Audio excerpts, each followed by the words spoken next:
일반적으로 10월 마지막 주일에 우리 개신교회는 종교개혁 기념을 지킵니다.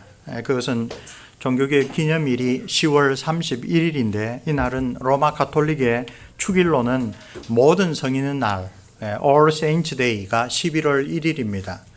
개혁자 마틴 루터는 그 하루 전날 위텐베르크에 면벌부 혹은 면죄부에 관하여 학문적인 토론을 해보자라는 취지로 95개조를 게시하였기 때문에 개신교에서는 바로 그 95개조의 게시 날을 종교개혁 기념주일로 지키는 것입니다.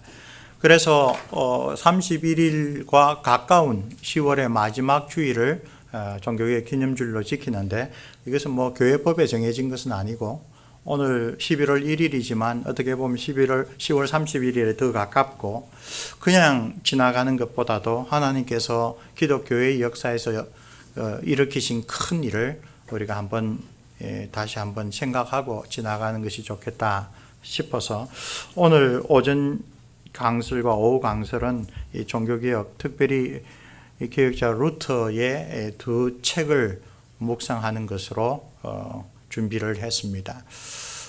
기독교 역사를 전체적으로 보면 참으로 귀한 일이 많지만 이 기독교 신앙이 무엇인가를 가르치는 데는 고대 교회에 있었던 우리가 믿는 하나님, 유대인들이 야훼 하나님, 한 분 하나님이라고 고백했던 그 하나님은 성부, 성자, 성령, 삼위로 계시는 한 분 하나님이시다 라고 하는 이 교리가 성경의 가르침이 개신교회뿐만 아니라 로마 가톨릭 혹은 그리스 정교회 할 것 없이 기독교회라고 하는 모든 교회에 초석이 됩니다. 그것이 유대교와 기독교를 구별하고 또 아브라함의 하나님을 섬긴다고 하는 이슬람교와도 구별하는 기독교의 아주 핵심이 되죠. 그러다가 종교개혁에 이르러 그 하나님과 우리가 어떻게 교제하며 살아갈 수 있는가에 관련하여 나온 것이 그것은 은혜로 말미암아 가능한 것이다. 하나님께서 우리를 은혜로 받아주시기 위하여 독생자를 세상에 보내셨다. 그 종교개혁이 기독교의 긴 역사에서 하나님과 우리의 관계를 올바르게 가르치는 큰 사건이었습니다.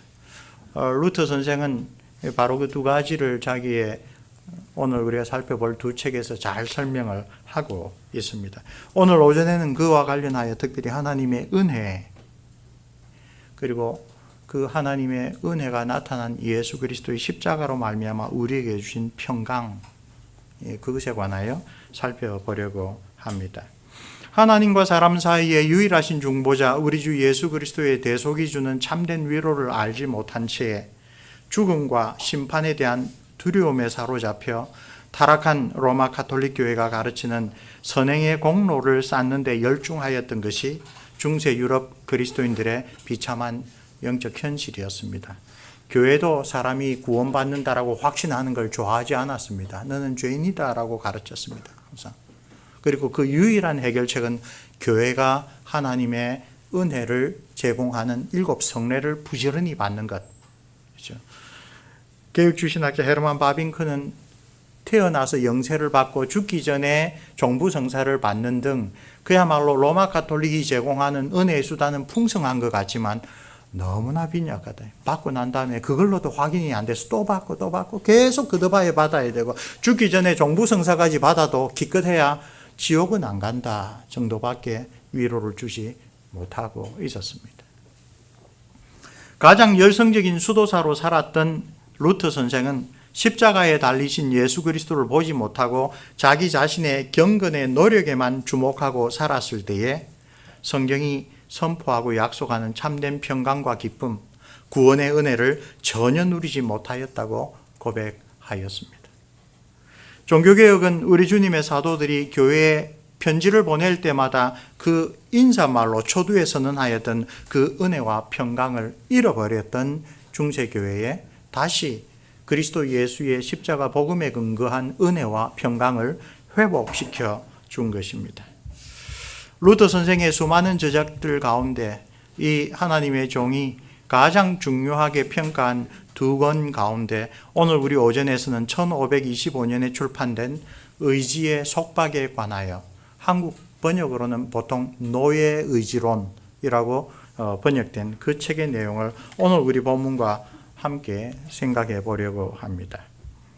오늘 우리가 묵상한 로마서 5장 12절에서 21절을 보면 몇 가지 중요한 요점들이 나타납니다. 첫째는 5장 14절에 나와 있는 아담은 오실자의 모형이라. 이 말은 하나님 앞에서 인류를 대표하는 두 사람이 있었다는 겁니다. 첫 사람 아담도 그가 대표하는 모든 인류의 운명을 좌우할 만한 그런 일을 하나님 앞에서 했습니다. 두 번째 아담이라고 특별히 사도 바울이 아주 지칭하는 예수 그리스도도 그 개인의 어떤 이 존재의가 아니라 모든 인류를 대표하는 일을 하셨다고 합니다. 그래서 이 청교도들이 고백했던 웨스트민스터 신앙고백서를 보면 인류의 운명을 결정하는 막중한 대표로서의 아담과 예수 그리스도의 의를 하나님이 사랑과 맺으신 첫 번째이자 가장 근본적인 언약으로 생명의 언약이라고 가르칩니다. 에덴 동산에서 하나님의 모든 말씀을 온전히 순종하는 것을 조건으로 영생을 약속하셨습니다. 그것이 에덴 동산 중앙에 있던 생명나무였습니다. 하나님께서 모든 좋은 것으로 아담에게 환경을 베풀어 주시고 단 하나, 너는 하나님이 지은 모든 만물들을 다스리는 자이지만 그러나 너는 하나님의 청지기로서 하나님의 뜻을 따라 다스려야 된다.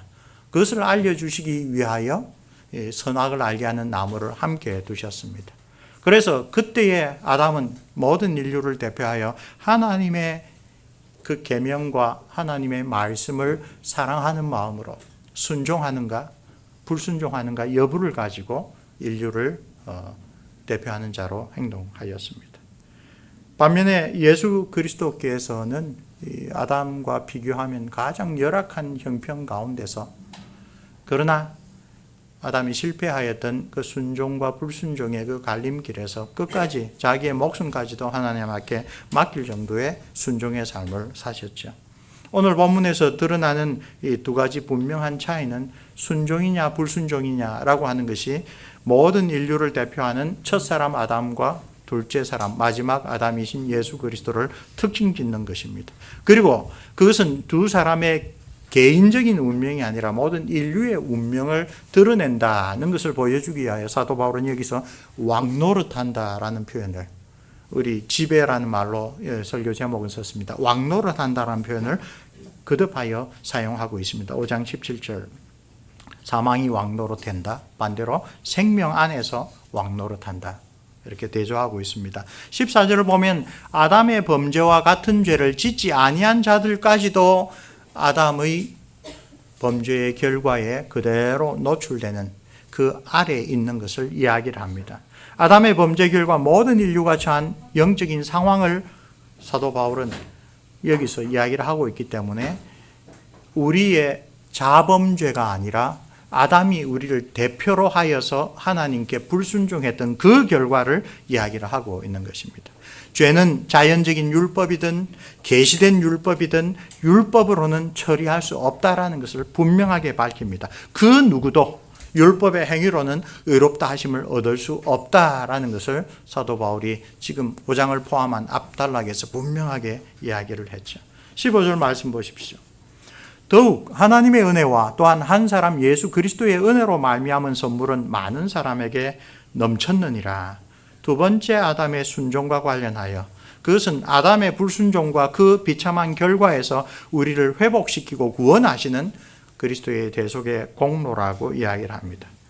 죄의 권능과 대조되는 은혜의 권능은 여기 많은 아담의 범죄로 모든 사람이 이 죄의 지배하에 들어갔는데 예수 그리스도는 그 아무런 자격이 없고 아무런 공로가 없는 자들 가운데 자기 자신의 순전한 공로로 많은 사람을 하나님의 뜻에 따라 다시 은혜의 나라로 하나님의 사랑의 나라로 옮기셨다고 대조하고 있습니다.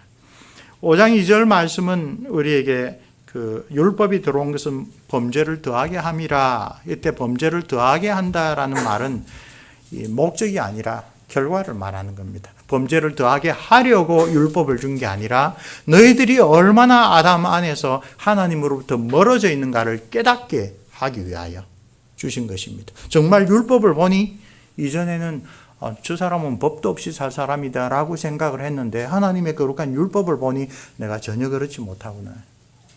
나는 우리도 이제 철이 들면 부모님이 얼마나 많은 희생과 사랑을 했는데 우리가 지나오면서 그런 것들을 잊어버리고 살고 뒤늦게야 느끼게 되죠. 하나님께 그것을 투영해 보면 하나님께서 우리에게 베풀어 주신 것이 자연 만물을 비롯하여 엄청나게 많은데 루트 선생이 말한 대로 사도신경을 보면 창조주 성부 하나님은 이 모든 것을 우리에게 선물로 주셨고 그리스도 예수께서는 자기의 생명을 우리에게 주셨고 성령님은 우리 속에 들어와서 그 모든 풍성한 것을 우리 것으로 만들어 주셨는데 전혀 그런 것에 대해 인식하지도 않고 따라서 감사하지도 않고 살았구나를 깨우쳐 주기 위하여 율법을 주셨다는 것입니다.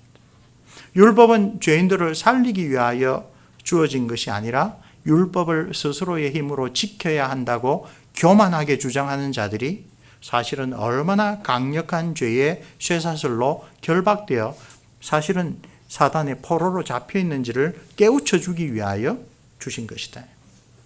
죄인들을 살리는 것은 믿음으로 말미암은 하나님의 은혜뿐이다. 율법을 주신 것은 바리새인처럼 이걸 잘 지키면 살인하지 말지니라에 대하여 수많은 세칙을 만들어서 그것을 잘 지키면 내가 하나님 앞에 어렵게 된다. 그렇게 주신 것이 아니다. 이 마음으로부터 음욕을 품은 자도 벌써 하나님의 그 뜻을 어긴 것이다. 너희들은 하나님의 은혜 없이는 하나님과 교제할 수 없는 죄인이다라는 것을 깨우쳐 주기 위하여 주신 것이다.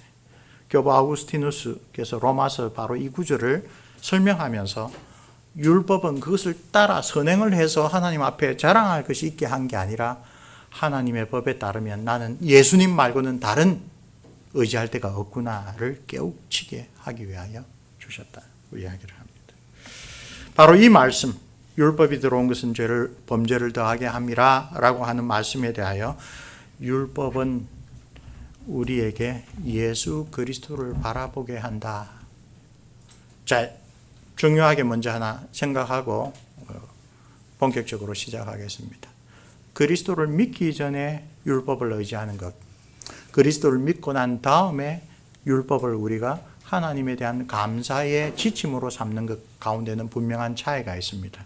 그러나 루터 시절에 많은 기독교인들이 그리스도를 통하여 받은 바 구원의 은혜를 감사하는 마음으로 십계명을 쓴 것이 아니라 십계명을 지킴으로써 내가 하나님 앞에 의롭게 된다라고 생각했습니다. 로마 가톨릭은 공식적으로 그렇게 가르쳤습니다. 하나님의 은혜를 받고 거기에 나의 선행을 더하면 하나님이 감격하셔서 한층 더 높은 은혜를 주시고 그러면 그 받은 은혜에 마땅한 선행을 더하고 그래서 끝까지 올라가면 어느 순간에 되면 하나님께서 인정하실 정도로 너는 의인이다.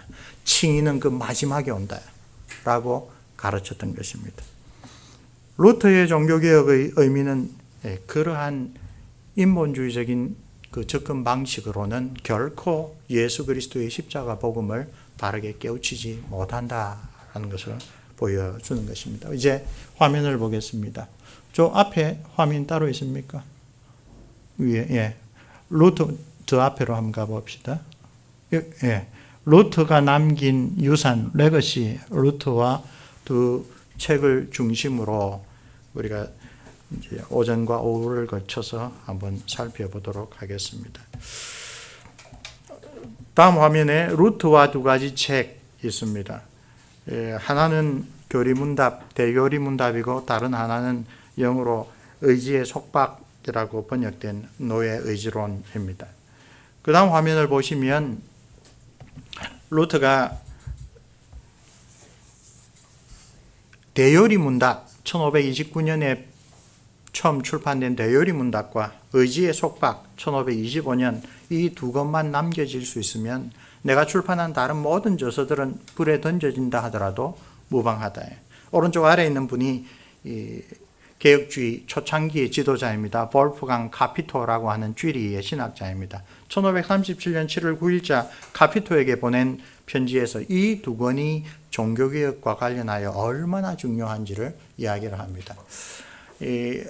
한 세대 전까지만 하더라도 독일에서 신학을 하는 사람, 특별히 박사과정을 하는 사람은 어떤 주제를 가지든 루트와 연관하여 글을 써야 됐습니다. 그리고는 유명한 이야기가 나오죠. 루트 연구를 시작한다는 것은 망망대해에 조각배를 타고 들어가는 것과 같다. 루트는 조직신학책을 쓰지 않았지만 방대한 저서를 남겼고 그 사상이 정말로 풍성합니다. 그래서 루트는 늘 새롭게 뭔가 연구되어 나옵니다. 그런 것을 고려한다면 루트 자신이 이 두 것 말고는 다 불태워도 무방하다라고 할 정도면 이 두 책이 얼마나 중요한지 우리가 생각해 볼 필요가 있습니다. 넘어가겠습니다. 그 전에 그 첫 번째로 1525년에 의지의 속박에 관하여라는 책을 오늘 로마서 5장에 왕노한다라는 그 말씀과 관련하여 살펴봅니다. 오른쪽에 계신 분은 에라스무스입니다. 1524년 이 한 해 전에 에라스무스가 교부 아우구스티누스의 유명한 책의 제목을 그대로 본따서 의지의 자유에 관하여라는 책을 출판하였습니다. 그 책은 로마 가톨릭의 많은 중요한 인사들이 에라스무스에 대하여 종교개혁을 제대로 비판해달라고 여러 차례 부탁을 했기 때문에 작심을 하고 쓴 책입니다. 제목은 똑같지만 내용은 아우구스티누스 교부의 주장과 전혀 반대되는 글을 썼습니다. 루터는 이 책을 심중하게 받아들입니다. 이 헤르만 셜드라이스라고 하는 교수가 루트의 습관에 대하여 재미있는 일화를 알려주는데요. 루트는 자기를 비판한 로마 가톨릭 신학자들의 책을 끝까지 읽은 적이 없습니다. 앞에 몇 장 읽어보면 이 사람이 무슨 소리를 엉터리로 하고 있다. 성경을 어떻게 잘못 이해하고 있다. 교부를 어떻게 잘못 인용하고 있다는 걸 알고 앞에 딱 읽어보고 이 사람이 뭐가 잘못했다는 걸 알면 더 안 읽고 나머지는 화장실 휴지로 썼습니다. 그러나 에라스무스의 의지의 자유에 관하여는 처음부터 끝까지 읽습니다. 중요한 책이었다 말이죠. 그렇지? 이때는 또한 아주 그 종교개혁에 있어서 심각한 위기의 시간이었습니다. 농민전쟁이 24년에서 25년에 일어납니다. 루트에 관한 영화를 보거나 혹은 책을 읽으면 이 농민전쟁이 루트에게 얼마나 엄청난 충격을 주었는지, 종교개혁 자체가 그냥 와해될 수도 있는 사회 전체가 이 반란으로 많은 이 싸움으로 사람들이 질서를 잃어버리고 잔인한 그러한 다툼에 몰려들었는지를 잘 압니다. 이때 정말 루트는 이러다가 종교개혁이 그냥 사라져버리겠다라는 위기를 느낍니다. 그러한 외환과 더불어 더 심각한 것을 바로 에라스무스의 이 책에서 주장하는 것이라고 생각을 했었습니다. 한번 봅시다. 에라스무스는 기독교 인문주의를 대표하는 사람입니다. 예전에 혹시 종교개혁에 대해서 좀 배웠거나 고등학교 때 세계사를 보면 종교개혁과 이 르네상스 혹은 기독교 인문주의는 서로 손에 손잡고 함께 나가는 이 동력자 혹은 동지라고들 많이 소개되고 있습니다. 그 인문주의, 특별히 기독교 인문주의의 왕자다라고 불린 사람이 에라스무스입니다. 그 사람은 아드 폰테스, 원천으로 돌아가야 된다. 기독교의 원천은 성경인데 라틴어로 번역된, 그래서 심각한 오류가 있는 성경이 아니라 히브리어 구약 성경, 헬라어 신약 성경으로 돌아가야 된다. 그래서 실제로 신약 성경을 편찬해 내었습니다. 그리고 그 성경을 바르게 해석해 주는 그 사람들로서 교부들의 책을 전집으로 내었습니다. 그렇죠? 그러므로 이분은 루터를 포함한 모든 종교개혁자들에게 엄청난 무기를 제공해 준 사람이고, 그래서 초창기에 광범위한 존경을 받은 사람입니다. 그리고 스콜라 신학자들이 자기의 지혜로 하나님을 분석하려고 하는 그런 것이 성경의 가르침에서 멀리 떨어졌다는 것을 정확하게 지적하고 비판했습니다. 바늘 끝에 천사가 몇 명이나 서 있을 수 있느냐, 그런 걸 가지고 심각하게 토론합니다. 왜냐하면 하나님은 몸이 없고 천사들은 몸이 있고 인간도 몸이 있는데 천사들의 몸과 인간의 몸은 다르다. 그러므로 천사들의 영적인 몸은 바늘 위에 얼마나 설 수 있느냐. 우리가 그냥 들으면 상당히 황당한 소리 같지만 이 스콜라 신학자들은 그런 것들을 아주 중요하게 여겼는데, 그런 토론을 하다 보니 예수 그리스도께서 오셔서 우리를 위하여 살찌고 피 흘리신 그런 복음의 핵심은 어느 순간 신학교에서 잘 가르치지 않았다. 그걸 제대로 비판했습니다. 뿐만 아니라 교회가 신학적으로 타락했을 뿐만 아니라 윤리적으로 타락했던 것을 아주 예리하게 지적했습니다. 밑에 있는 것이 신약 성경 헬라어 원본이고요. 그 다음에 오른쪽이 그 우신 예찬이라고 우리 교과서에 이름만 나오는 그 당시 유럽의 타락상을 비꼬는 이 성직자들의 어리석음을 조롱하는 그런 작품입니다. 이 사람은 상당히 경건한 의도를 가지고 1516년에 그리스 신약 성경을 펼칩니다. 그 서문에 이런 이야기가 있습니다. 나무와 돌로 만들어 금은 보석으로 치장한 그리스도를 숭배하는 대신 성경이 가르치는 생생하고 감동적인 그리스도의 형상을 숭배할 것. 가장 순박한 부인들조차도 복음서와 사도 바울의 서신들을 읽을 수 있게 되기를, 그것을 위하여 성경이 각 나라의 방언으로 번역되기를, 스코틀랜드인과 아일랜드인들 뿐만 아니라 터키인과 사라센들까지도 성경을 읽게 되기를, 쟁기질하는 농부가 일하는 동안 성경의 이야기를 말하기를, 물레 앞에 앉은 부인이 물레질하면서도 성경을 노래하기를, 여행자들이 여행의 지겨움을 성경의 이야기들로 쫓아버리기를, 참으로 그리스도의 말이 바로 성경으로 특징 지어지기를. 아주 참 거룩하고 진지한 소원을 가지고 이것이 정말 참 그리스도의 말씀이다, 그것을 보여주기 위하여 이 그리스 신약 성경을 다시 회복하였던 것입니다. 그리고 좀 전에 말했듯이 성경에 대한 올바른 주석가들의 전형으로 교부들의 작품들을 편집하여 나왔습니다. 이 두 가지 모두가 모든 종교개혁자들에게 1차적인 자료가 됩니다. 그러나 루터는 처음에 그렇게 존경하던 에라스무스에 대하여 점점 더 그 마음이 멀어집니다. 나는 에라스무스를 읽고 있는데 읽으면 읽을수록 신뢰를 잃게 된다며, 내가 그에게 느끼는 것은 그는 수도사들과 사제들이 끊임없는 게으른 무지 속에 있다고 아주 확고하고도 학식 있는 태도로 혐오하고 있다네. 그런 중에 내가 두려워하는 바는 그가 그리스도의 가르침과 하나님의 은혜를 정진하는 일은 별로 하지 않는다는 사실이네. 그에게는 디비나, 하나님의 일보다는 휴마나, 인간적인 일이 압도적이네. 자, 루터는 자기는 수도사로서 그렇게 게으르거나 나태하지 않고 정말 하나님의 뜻을 알기 위하여 치열하게 싸웠는데, 일반적인 현상으로 수도사를 비판하는 보고 개인적으로 좀 감정이 상했어요. 그러나 그것보다 더 중요한 것은 이 사람이 신약 성경을 편찬하면서 내었던 그 내용이 실제로 뭔가 보면 이 사람은 계속 우리가 어떻게 살아야 되는가, 우리가 어떻게 도덕적으로 살아야 되는가, 그 이야기만 계속하고 하나님이 우리에게 주신 은혜, 예수 그리스도로 말미암아 주신 구속의 그 은총, 그거에 대해서는 별로 강조하지 않는다. 누가 무엇을 자유의지에 돌리면 그는 모든 것을 오직 하나님의 은혜에 돌릴 때와는 달리 판단하니, 하나님의 은혜를 강조하는 사람에 대해서는 에라스무스는 그렇게 긍정적인 반응을 하지 않는다. 그 대신에 우리가 어떻게 하나님 앞에 살아야 됩니다라고 하는 그런 주장을 이 사람은 훨씬 더 중요하게 여기고 있습니다. 상당히 일찌감치 1517년 3월 1일 95개조를 계시하기도 전에 에르푸르트에서 같이 공부했던 친구 요하네스 랑에게 보낸 편지에 바로 이런 에라스무스가 뭔가 좀 다르다라고 하는 이야기를 하고 있습니다. 유명한 표현입니다. 나중에 그 1523년 6월 20일 오에코 람파디우스, 즈빙글리와 함께 초창기 개혁주의의 대표적인 지도자이죠. 바젤을 개혁한 개혁자입니다. 에라스무스는 사람들로 하여금 불경한 연구로부터 떠날 수 있도록 원전 언어를 소개하였습니다. 그러나 아마도 그는 경건에 관해서는 더 나은 이해를 가지지 못했기 때문에 모세와 함께 모압 평지에서 죽을 것입니다. 이건 비유적인 말이죠.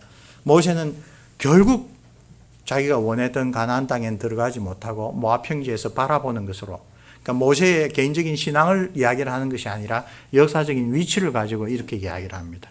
에라스무스는 독자들에게 성경을 헛되이 읽게 하며 성경을 이해하기 위한 발전을 제하고 있습니다. 성경을 헛되이 읽는다는 것은 무엇입니까? 성경에서 예수 그리스도를 올바르게 발견하지 못한다. 예수 그리스도를 통하여 하나님께서 우리에게 주신 그 은혜를 올바르게 성경에서 찾지 못한다. 그는 이미 무엇이 좋지 않은 것인지를 충분히 보여주었지만, 중세 로마 가톨릭의 잘못에 대해서는 다 지적을 했지만, 우리로 하여금 선한 것을 보지 못하게 하며 예수 그리스도를 분명하게 증거하지는 못한다. 약속의 땅에도 들어가지 못하게 할 뿐입니다. 17년에서 23년에 이르기까지 에라스무스에 대한 이해가 아주 분명하게 됐고, 이 사람은 우리가 지금 하나님의 말씀을 따라 선포하는 은혜의 복음과 멀리 떨어진 사람이다 라고 평가를 내리는 것입니다.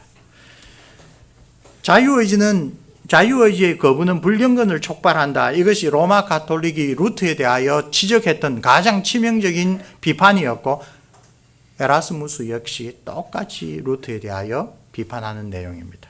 1518년 루트가 하이델베르크에서 자기의 동료 수도사들에게 십자가의 복음을 설명한 것이 하이델베르크 태제입니다.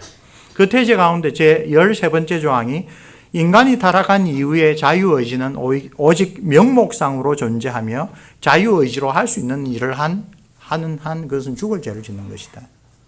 아담의 타락으로 죄의 왕노릇 아래 있기 때문에 예수 그리스도의 십자가 공로로 성령으로 거듭나기 전에 우리가 상대적으로 아무리 착한 일을 한다고, 상대적으로 아무리 다른 사람보다 더 나은 일을 한다고, 윤리적으로 바른 삶을 산다고 하더라도 하나님이 보실 때 그것은 선행으로 간주될 수 없는 것이다. 그것이 로마 가톨릭의 심기를 건드리는 핵심적인 사안이었습니다. 루트에 대하여 개인적으로 파문한 교서가 1520년에 교황 레오 9세의 엑수르게 도미네 주여 일어나소서라는 말로 시작된 교서입니다. 루트의 다른 어떤 것도 인용하지 않고 바로 이 제13조항만 인용합니다. 이것은 가장 핵심적인 이단이다 라고 이야기를 합니다. 자유의지에 대한 루트의 공격이 당대 교황주의자들에게, 당대 로마 가톨릭에게 가장 거슬른 사안이었다. 왜? 로마 가톨릭의 경건은 두려움에 근거하여, 내가 천국 가기 위하여, 지옥에 가지 않기 위하여 내가 무언가 하나님 앞에 결단하고 선택하고 선행을 행함으로써 공로를 쌓는 데 있기 때문에.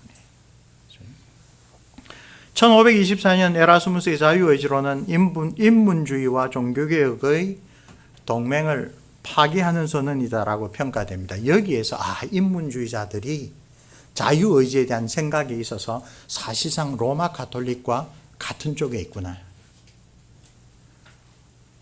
죄로 말미암아 이 사단의 지배해 죄의 왕노릇 하는 데서 구속받을 수 있는 것은 오직 예수 그리스도의 십자가 공로를 의지하여 성령께서 우리를 다시 살려주셔야만 가능하다라고 하는 종교교육의 핵심적인 복음을 에라스무스 역시 거부하는구나 라는 것이 아주 분명하게 드러났습니다. 에라스무스는 종교개혁 신학의 핵심을 발견하고 그에 대한 강력하고 지속적인 역사적인 도전을 불러일으켰습니다. 에라스무스의 공격은 종교개혁에 호의적이었던 기독교 인문주의자들에게 분명한 선택을 강요하는 계기가 되었습니다. 그래서 루트의 오른팔이자 에라스무스와 같이 기독교 인문주의자로 시작했던 멜랑이토는 결국 에라스무스의 이러한 태도를 안타깝게 여기지만 자기는 종교개혁의 편에 섰습니다. 영국의 유명한 이 유토피아로 유명한 사람이 있죠. 에라스무스보다 훨씬 어렸지만 에라스무스가 친구로 삼아줄 정도로 뛰어났던 토마스 모어는 분명하게 에라스무스의 편에 서서 종교개혁자들을 박해하고 잡아서 화형시키는데 가담하는 그런 입장이 되었습니다. 1524년과 25년에 이 두 책을 통하여 에라스무스의 자유의지론을 따르는 사람은 종교개혁을 극단적으로 반대하는 입장에 있었고, 루트의 의지의 속박에 관하여를 따르는 사람들은 예수 그리스도와 그 은혜를 온전히 받아들이는 종교개혁의 입장에 서게 되었습니다. 에라스무스는 자신이 종교개혁과 관련되었다는 로마 교회의 오해를 불식시키고 루트와의 관계를 분명하게 청산하기 위한 목적으로 학문적 토론을 위하여 라틴어로 의지의 자유론을 출판하였습니다. 타락 이후에는 자유의지를 상실하였다고 주장한 루트의 견해는 사람들을 태만하게 만드는 원인이 되므로 위험한 견해라고 에라스무스는 판단하였습니다.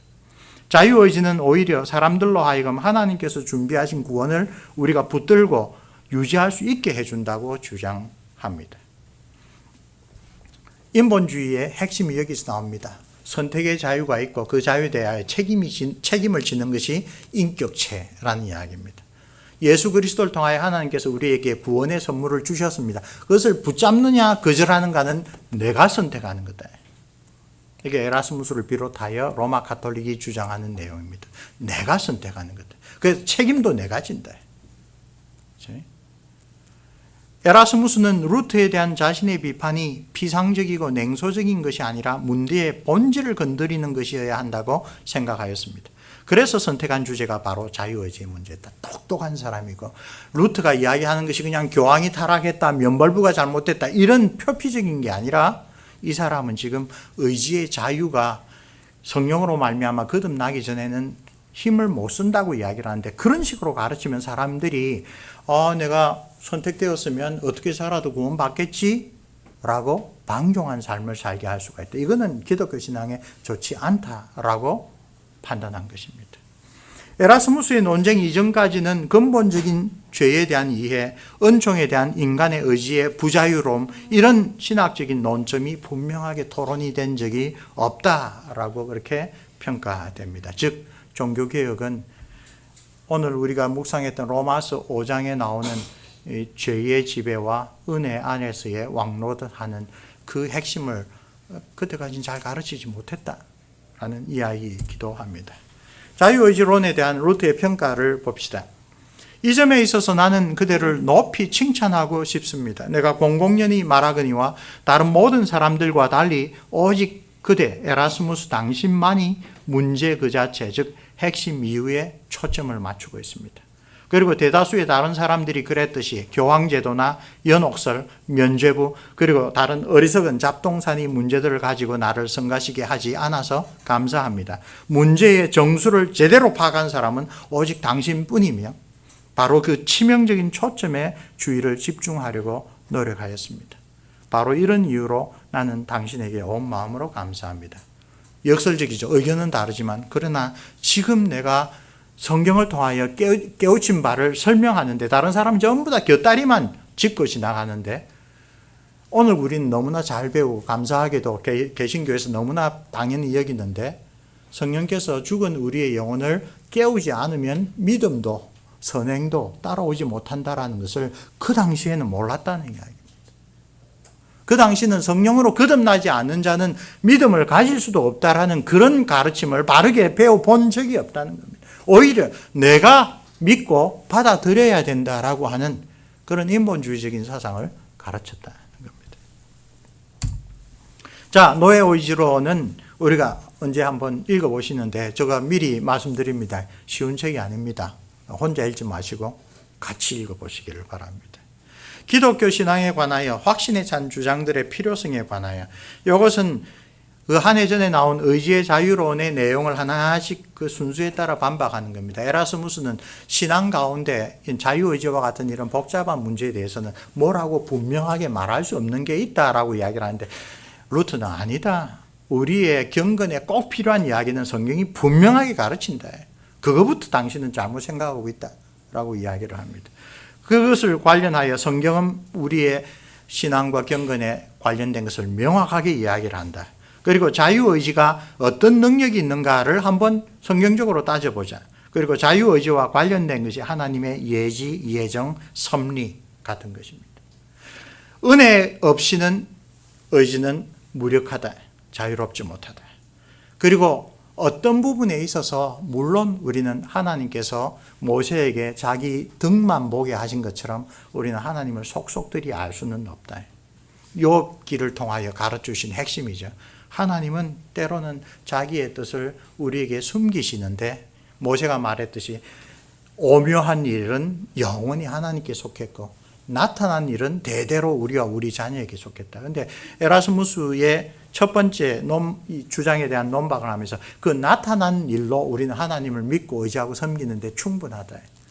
그런데 우리가 교만하여 하나님이 알려주시지 않은 일까지 우리가 함부로 생각하는 것은 스콜라 신학자들이 시도하였던 교만하고 어리석은 짓이다. 이야기를 합니다. 마음을 강팍하게 하시는 하나님의 사역에 대한 사례로서 바로의 마음을 강팍하게 하셨다. 이게 바로는 이스라엘 백성들을 보내주려고 했는데 하나님의 영이 그를 강팍하게 해서 못 보냈게 했느냐? 따라서 바로는 억울하냐? 이런 문제. 그런 것들을 여기서 소개하고 있습니다. 구원이 자유의지에 의존하지 않는다는 사실이 오히려 우리에게 큰 위로를 준다라고 하는 이런 내용. 이건 뒤에서 다시 한번 살펴보겠습니다. 이런 내용으로 쓰여졌는데 사실은 에라스무스의 글과 함께 비교하여 보면 훨씬 더 이해하기 쉽겠지요. 자, 에라스무스는 노새와 같은 인간이라고 하는 것이 이 책의 의미를 잘 표현해 주는 비유입니다. 에라스무스는 인간의 의지가 은혜의 과정에서 배제되지 않도록 표현할 의무감을 느꼈다. 구원받는데 그래도 내가 기여해야지. 그래도 내가 구원받는 데 있어서 내가 한 부분이 있어야지. 이게 에라스무스와 로마 가톨릭이 끈질기게 붙잡는 핵심입니다. 에라스무스에 따르면 자유의지란 인간이 스스로 영원한 구원으로 이끌 수 있거나 혹은 거절할 수 있는 의지의 힘이었습니다. 바로 이 점에서 루트는 에라스무스와 근본적으로 다른 견해를 가지고 있습니다. 노예 의지론의 결론에서 분명하게 나타나는데요. 루트는 하나님 앞에서 인간의 무력함을 깊이 인식했습니다. 오늘 본문이 잘 가르치는 겁니다. 그리스도 안에 있지 않으면 죄가 우리를 지배합니다. 죄가 왕노릇합니다. 인간은 그의 첫 탄식에서부터 숨을 거둘 때까지 하나님께 의존하고 있다. 인간은 하나님의 말씀과 은총에 의하여 조정되어야 하고 마지막 순간까지 그의 믿음을 굳게 지켜야 한다. 하나님의 자비가 없으면 그는 그 자신에게로 붕괴되어 무로 돌아간다. 헤이크 오브만이 이 책의 의미가 무엇인지를 요약한 표현입니다. 루트의 유명한 노새 비유는 바로 하나님의 은혜 없는 인간 의지의 무력함에 관한 루트의 인식을 가장 뚜렷하게 보여줍니다. 1525년 10월에 교회에서 설교하는 가운데 그 유명한 그 노새 비유를 말합니다. 오른쪽에 그 핵심이 있습니다. 인간은 자신 위에 있는 일이 아니라 자기 아래에 놓여 있는 일에 자유의지를 발휘한다. 요나단 에드워즈가 이 구절을 잘 해석합니다. 타락한 사람, 성령으로 거듭나지 않은 사람도 자유의지를 가지고 있습니다. 어떤 점에서? 자기가 하고 싶은 일을 다 하고 삽니다. 자기 아래에 있는 일에 대해서는. 그러나 그 자기가 선택하고 판단하고 하는 자유의지의 작동 원리는 무엇인가? 내가 보기에 이게 옳고, 내가 보기에 이게 나에게 유익하고, 내가 보기에 이것이 더 좋다라고 하는 것에 따라 선택하고 시행합니다. 근데 자기 위에 있는 일, 하나님의 구원에 관해서는 결코 그 자유의지가 하나님의 뜻을 따르지 못합니다. 왜냐하면 가지고 있다는 자유의지의 작동 원리가 하나님의 뜻이 아니라 자기의 판단이 그 핵심이기 때문에 그렇습니다. 말하자면 모든 일에서 사람은 자유롭게 결정한다. 하나님이 기뻐하는 대로 일이 결정되고 인도되느냐는 질문은 자치하고, 하지만 이 문제는 인간이 복과 영원한 심판과 관련된 문제를 자유롭게 결정할 수 있느냐 없느냐에 관한 것이다. 루트는 이 질문에 아니요라고 대답한다. 성령께서 그 마음을 열어주시기 전에는 누구도 예수를 주시라고 할 수 없다. 다른 모든 일에서는 자기가 판단한 대로 행동할 자유의지가 있지만 예수 그리스도를 주와 구세주로 믿고 그를 보내신 하나님의 뜻대로 살아갈 것인가를 결단하는 일에서는 그 자유의지는 무력하다. 노예의지라는 것은 모든 일에 있어서 우리는 결정된 대로 살아가는 로봇과 같다는 게 아니라 바로 하나님의 구원과 관련하여 하나님과의 영생과 관련하여 우리가 스스로 결정하고 스스로 판단할 권한은 능력은 없다라는 뜻입니다. 이 문제에 있어서 인간은 사로잡힌 자요, 속박된 자요, 종속된 자이다. 하나님의 뜻이든지 사단의 뜻이든지 둘 중 하나에 종속된 자이다. 만일 하나님이 그 동물 위에 앉아 계신다면 인간은 하나님이 뜻하시는 대로 가길 원하고 또 그렇게 간다. 거듭난 사람. 사단이 그 동물 위에 앉아 있다면 사단이 원하는 곳으로 가길 원하고 또 그렇게 간다. 이 둘 중 하나에 접근하거나 요청하는 것은 인간의 결정과 무관하다. 오히려 두 운전자가 그를 차지하고 소유하기 위하여 서로 싸운다. 마치 에라스무스에게 이렇게 이야기합니다. 에라스무스여, 당신은 우리가 가운데 있어 있고 오른쪽은 성령이 계시고 왼쪽은 마귀가 있는데 우리가 어느 쪽으로 갈까 스스로 결정할 수 있다고 생각하는데 그건 착각이다. 오히려 우리의 등에 성령님께서 타시느냐, 우리의 등에 마귀가 타느냐에 따라 우리는 끌려갈 수밖에 없는 존재이다. 그렇게 이야기를 하고 있는 것입니다. 요 끝에 이야기를 아마 반영하는 것이 유명한 신칼빈주의 3대 신학자 중에 한 사람이죠. 아브라함 카이브가 한치라도 주님의 땅이다. 하나님 나라와 세상 나라, 그리스도와 마귀는 한치의 땅을 두고도 끊임없이 영적인 전투를 벌린다. 그 이야기를 떠올리게 합니다. 누가 우리의 삶을 주관하는 분인가? 그래서 종종 우리가 고민하는 문제, 기독교 외 다른 종교도 혹은 신앙을 가지지 않은 사람도 상당히 도덕적인, 어떨 때는 믿는 자를 부끄럽게 할 정도로의 착한 일을 하는데도, 그러나 개혁주의 신학자는 분명히 이야기를 합니다. 그런 것들이 상대적으로 평가되고 우리를 부끄럽게 할 수 있지만 하나님께서 인정하시는 그러한 공로는 결코 될 수가 없다. 우리 하이델베르크 교리문답에서 뭐라고 가르칩니까? 믿음으로부터 나와서 하나님의 계명을 따라 행하고 하나님의 영광을 위하여 이루어진 그 일만은 하나님이 선행으로 여기신다. 선행이란 무엇인가? 거듭난 그리스도인의 삶에서 반드시 나와야 되는데 이것은 그리스도인들 밖에서는 나올 수가 없다. 왜? 동기가 신앙에서 나와야 되고 그 절차가 십계명을 따라야 되는 거고 그 목적이 하나님의 영광을 위한 것입니다. 이런 신앙은 불신자들이나 다른 종교를 가진 사람들에게서 나올 수가 없는 것이다. 루터를 비롯한 모든 종교개혁자들은 성경의 그 엄격한 선행에 대하여 분명히 잘 알았습니다. 그러므로 성령으로 거듭나지 않은 사람이 하나님이 인정하시는 선행을 할 수는 없다. 그래서 그것이 겉으로는 아무리 선행처럼 보이더라도 하나님 앞에서는 건 다 악한 일이다. 다 결함 있는 일이다. 부족한 일이다라고 아주 분명히 이야기를 하고 있는 것입니다. 반대로 구원받은 우리가 선행을 베푼다는 것이 얼마나 소중하고 그 선행을 행하는 것 자체가 얼마나 큰 은혜인가라는 것을 다시 한번 일깨워 주시는 것입니다. 인간의 죄와 무능력에 관한 루트의 철저한 인식을 봅시다. 자유롭고 솔직하게 고백하자면 만일 이런 일이 일어날 수 있다고 할 경우에 이런 일은 무엇이냐? 에라스무스의 말대로 내가 스스로 판단하고 결정하여 하나님이 기뻐하시는 선행을 할 수 있다라고 인정을 해보자. 가정적이지만 나는 내게 자유의지가 주어져 다양한 방법으로 구원을 스스로 추구하거나 혹은 추구하게 되지 않는 일이 나에게는 일어나지 않기를 원한다. 나에게는 에라스무스 혹은 로마 카톨릭이 말하는 자유의지가 없었으면 좋겠다라고 이야기를 합니다. 그 첫째 이유는 뭐냐? 하나의 마귀가 모든 사람보다 강하기 때문에 어떤 인간도 구원받지 못한다. 구원의 결정을 내가 스스로 할 수 있다면 인간적으로는 인본주의적으로는 상당히 자랑할 만한 하나님 앞에서도 떳떳한 그런 일 같지만 실제로 영적으로는 내게 구원이 달려있으면 겁나는 일이다. 왜? 나는 하나의 마귀도 이겨내지 못한다. 나는 24시간을 살아가면서 잠시라도 하나님을 생각하는 일에서 벗어나지 않고 온전하게 살아갈 수 없는 사람이기 때문입니다. 시시때때로 우리의 생각과 우리의 말과 우리의 행동은 내가 얼마나 은혜 없이는 하나님 앞에 무가치한 자인가를 깨우쳐 주기 때문에. 둘째 이유는 위험이나 돌발 상황이나 마귀들이 없다고 하더라도 불확실함 가운데 일하다가 헛수고로 공중에 날려버리도록 치달아갈 것이기 때문이다. 혹시 마귀들의 그런 도전이 없다고 가정해보자. 이것도 그야말로 사실이 아닌 가정이죠. 그렇더라도 로마 가톨릭에서 제시하는 그 은혜라는 게 뭐냐? 기껏해야 연옥 가는 거다.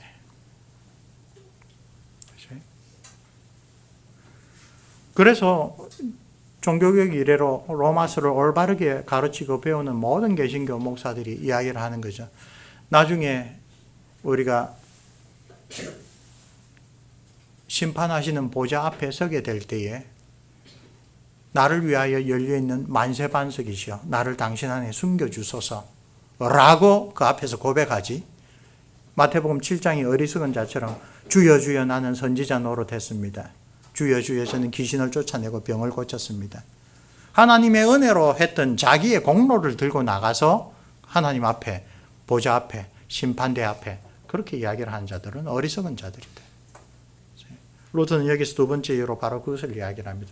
나의 구원이 분명한 까닭은 내가 나의 주 예수 그리스도 안에 있기 때문이다. 라고 이야기를 합니다. 그러나 이제 하나님께서 나 자신의 의지와 상관없이 복을 주셨고 하나님의 것으로 나를 삼아 주시고 내 노력이나 혹은 행위로가 아니라 그분의 은혜와 긍휼하심으로 구원하시겠다고 약속하셨다. 이제 나는 그분이 신실하시고 나를 속이시지 않음을 분명히 확신한다. 이것이 참된 믿음이지. 그리고 그분은 크시고 위대하셔서 어떤 사탄이나 돌발 상황이 하나님을 지배하거나 나를 그분으로부터 빼앗을 수 없다. 우리 찬송에 힘 있는 장수 예수 그리스도께서 날 대신하여 싸워주신다는 그 약속입니다.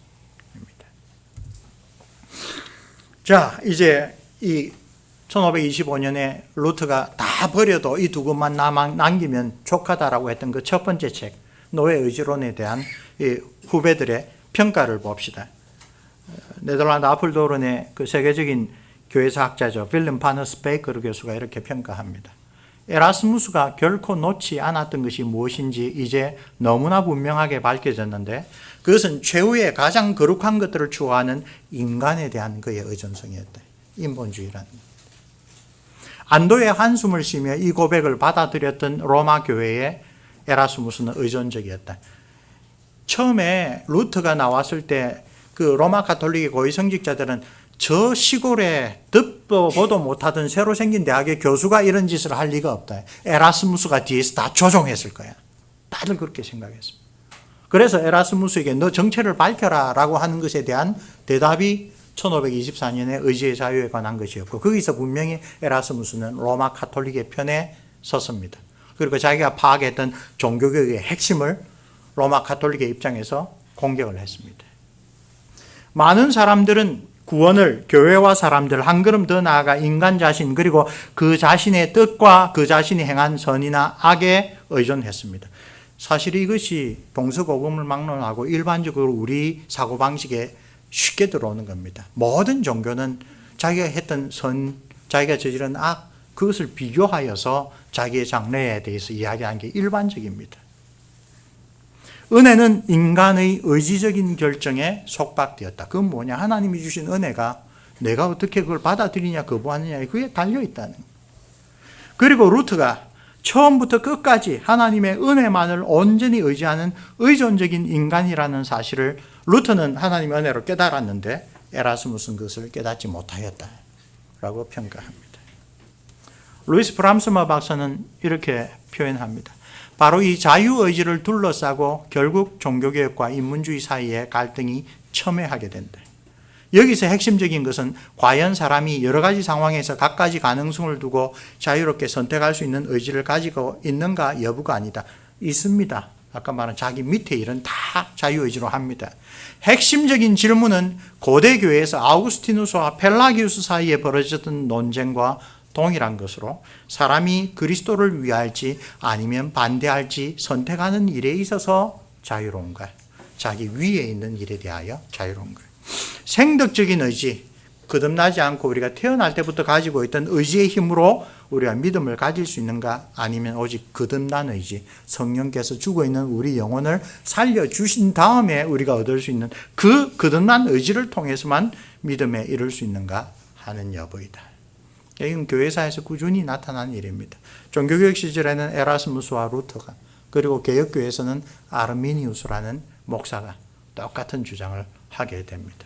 그리고 오늘날 안타깝게도 루터의 가르침을 따라 오늘 로마서의 그 사도 바울의 메시지를 따라 예수 그리스도 안에 있을 때 우리가 참으로 자유롭고 예수 그리스도의 영이신 보혜사 성령을 통해서만 하나님이 기뻐하시는 삶을 살 수 있고 믿음도 가질 수 있다라고 믿는 사람들은 기독교 안에서도 소수가 되어버렸습니다. 그건 무엇입니까? 말씀의 귀를 기울이지 않으면 그렇게 됩니다. 자, 1525년 12월에 나온 그 데세르보 아르비트리오 의지의 속박에 관하여서 루터가 대답한 것은 어떤 의미가 있습니까?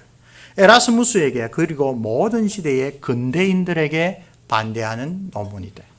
인간은 자결권을 가진 모습으로 나타나지 않고 하나님의 압도적인 능력으로부터 오는 인도함을 필요로 하는 이 의존적인 모습, 하나님의 은혜에 달려있다는 모습, 이런 것을 근대인들은 싫어한다. 18세기 계몽주의 이래로 우리 세상을 지배하는 것은 내가 주체다라는 그 생각입니다. 나 종교개혁은 그것이 잘못된 생각이다라고 바르게 가르쳤습니다. 하나님의 주권과 인간의 책임 사이의 실제적인 긴장을 깊이 고찰하되 멀리 계시는 하나님과 현존하시는 하나님이라는 관점으로 이 주제에 대하여 성경의 교훈을 깊이 묵상한 책이 바로 의지의 속박에 관하여 라고 하는 바로 이 책이다. 그러므로 이 질문에 관한 것은 오늘 우리도 이미 해결된 문제가 아닙니다. 우리가 밖에서 만나는 모든 사람들, 심지어 같은 그리스도인이라고 할지라도 훨씬 더 많은 사람들이 여전히 에라스무스와 같은 그런 생각을 가지고 있다. 그리고 우리 자신도 돌아봅시다. 우리가 정말 하나님의 은혜에 따라 성령의 인도하심을 따라 늘 살아갑니까? 그러지 않은 시간, 그러지 않은 영역, 그러지 않은 분야에서 우리는 사실은 루트가 아니라 에라스무스의 교훈을 알게 모르게 따라가고 있는 것입니다. 자, 이것으로 루터의 두 권의 책을 우리가 그 가운데 첫 번째 거를 한번 살펴보았습니다. 다시 한번 요약을 하지요. 기독교 역사에서 가장 중요한 두 가지 교리를 굳이 꼽자면 고대교회의 삼위일체론입니다. 그래서 우리 오후에 루트의 대교리 문답을 통하여 볼 것입니다. 그리고 의지의 속박에 관하여 은혜론입니다. 종교개혁이 대표하는 은혜론입니다. 이 종교개혁자가 얼마나 탁월한지, 그리고 복음을, 성경을 얼마나 잘 알고 있는지를 다시 돌아보고 그 귀한 가르침 가운데 핵심적인 것을 오늘 우리에게도 성령께서 깨우쳐 주시기를 기원합니다. 함께 기도하겠습니다. 은혜로우신 우리 아버지 하나님, 우리의 인생을 하나님을 드러내고 증거하는 고귀한 하나님의 형상으로 창조하신 것을 이 시간에 다시 한번 기억하고 감사와 찬송을 올립니다. 생명으로 인도하는 하나님의 거룩한 뜻과 계명을 주셔서 성삼위 하나님의 영원한 생명의 교제에 참여할 수 있도록 우리에게 올바른 분별력과 자유로운 의지를 주셨는데, 우리의 조상이자 대표자인 아담과 하와의 이기적인 생각과 불순종하는 행실로 말미암아 그의 모든 후손들이, 우리들까지도 죄와 비참과 사망의 지배 아래 떨어지고 말았습니다. 그러나 긍휼이 풍성하신 하나님께서는 우리 자신의 지식과 정성과 노력으로는 결코 벗어날 수 없는 이 무서운 죄의 왕노릇 아래 있는 자들을 돌아보셔서 우리를 다시 하나님의 나라로, 곧 하나님의 생명에 참여할 수 있는 은혜가 왕노릇하는 그 나라로 다시 인도하여 주셨습니다. 이 놀라운 은혜의 복음을 들을 때마다 우리가 마음 깊이 감사와 찬송을 올려드립니다. 그리고 어리석고 교만한 마음으로 하나님의 뜻을 불순종한 아담의 길이 아니라 온전히 사랑의 이중계명을 순종하신 우리 주님의 길을 우리도 걸어가기를 소원합니다. 히브리서의 사도가 가르친 대로 그 길은 주님의 십자가로 인하여 찢어진 성소의 휘장을 은혜로 통과하여 주님의 존전에 나아가는 믿음의 길입니다. 우리 주 예수 그리스도의 대속의 공로를 굳게 믿고 간절하게 의지하는 자만이 갈 수 있는 길입니다. 오직 보혜사 성령께서 거룩한 말씀을 통하여 우리를 일깨워 주시고, 또한 그 크신 능력으로 우리의 마음과 뜻과 의지를 붙들어 주셔서 우리도 바로 그 복된 구원의 길, 영원한 생명으로 인도하는 길, 거룩하신 삼위 하나님과 풍성한 교제를 나누는 그 길로 걸어가게 하옵소서. 우리의 신앙의 연륜이 깊어질수록 우리 마음 한가운데에 주 예수 그리스도의 사랑이 더욱 확실하게 자리 잡게 하시고 우리의 삶을 통하여 하나님의 거룩하심이 증거될 수 있도록 하나님 은혜 위에 은혜를 더해 주옵소서. 우리 주 예수 그리스도의 이름으로 기도합니다. 아멘.